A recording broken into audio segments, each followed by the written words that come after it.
676 அகம் என்ற சொல்லின் பொருள் என்ன? ஏ. வெளிப்புற வாழ்க்கை. பி. போராட்டம். சி. உள்ளார்ந்த வாழ்க்கை. டி.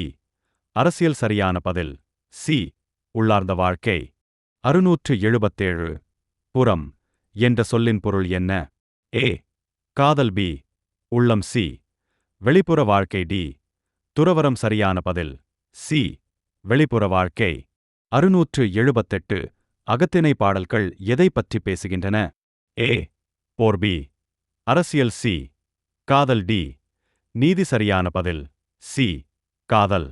679 புறத்திணை பாடல்கள் எதை பற்றி பேசுகின்றன? ஏ. காதல். பி.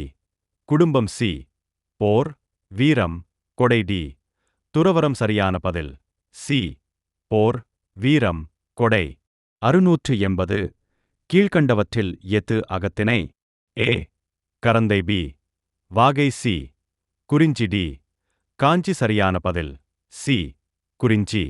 681 அகத்திணையில் மொத்தம் எத்தனை திணைகள் உள்ளன? ஏ. 3. பி. 4. சி. 5. டி. 7. சரியான பதில் சி. 5. 682 குறிஞ்சி திணை எதை குறிக்கிறது? ஏ. பிரிவு. பி. காத்திருப்பு. சி. சேர்க்கை. டி. துயரம். சரியான பதில் சி. சேர்க்கை.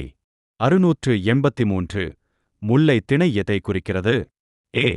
சேர்க்கை. பி. காத்திருப்பு. சி. பிரிவு. டி. துன்பம். சரியான பதில் பி.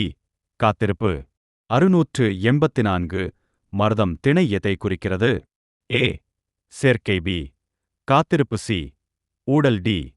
பிரிவு. சரியான பதில் சி. ஊடல். 685 நெய்தல் திணை எதை குறிக்கிறது? ஏ. காத்திருப்பு. பி. பிரிவு. சி. ஊடல். டி. சேர்க்கை. சரியான பதில் பி. பிரிவு.